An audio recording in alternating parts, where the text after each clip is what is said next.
Cuba Información. No me digan más mentiroso, no me digan más, no me digan más. Cuba es un país de cultura que produce artistas en grandes cantidades. Profesionales de la música o la danza que residen en la isla han conseguido reconocimiento y promoción en el exterior al margen de condicionantes políticos. No es el caso de la literatura. Quienes han logrado publicar en editoriales extranjeras son, en su mayoría, quienes centran su obra literaria y sus declaraciones públicas en el ataque al gobierno y al sistema político de la isla. Como en su momento fue la escritora Zoé Valdés, hoy son autores como Iván de la Nuez o Vladimir Hernández, cuya obra tiene como centro temático la condena y satanización de la Revolución cubana, quienes tienen preferencia en las grandes editoriales. Además, una amplísima difusión de sus libros a través de entrevistas y reseñas en los principales diarios de referencia, muchos pertenecientes a los propios grupos editoriales.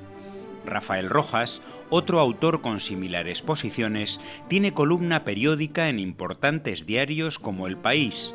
Amir Valle incluso dirige un espacio en la televisión pública alemana Deutsche Welle.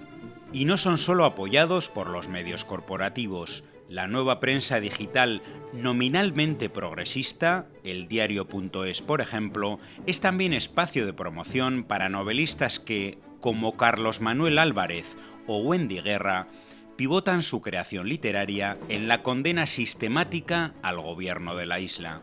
Lo mismo ocurre con los libros que, acerca de Cuba, son escritos por periodistas de otras nacionalidades. Solo aquellos que dibujan la isla como una sociedad en descomposición o la revolución como un proceso liquidado tienen las puertas abiertas de las grandes editoriales y la correspondiente difusión mediática. Es el caso de los libros de la argentina Gabriela Esquivada, del chileno Patricio Fernández o del español Vicente Botín. Mientras, cualquier libro de signo contrario será condenado a los circuitos marginales de impresión, distribución o difusión alternativa, sin entrevistas, ni artículos, ni reseñas.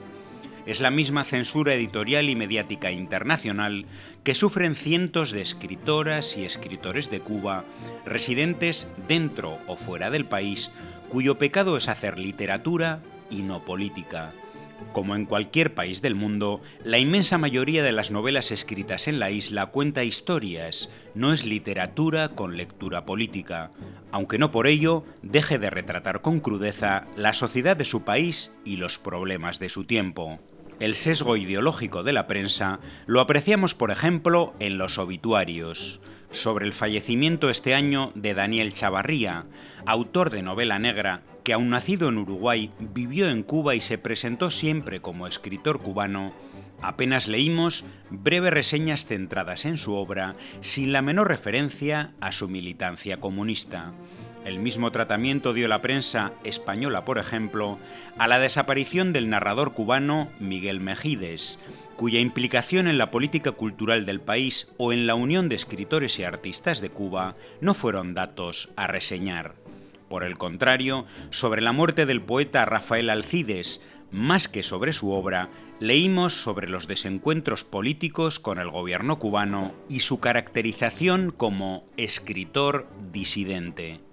Cuba es un país de cultura, de arte y de literatura, pero el gran hermano editorial y mediático, que controla y decide a quién publica y a quién difunde, se ha empeñado en seleccionar solo a quienes en la isla son funcionales a su ideología e intereses.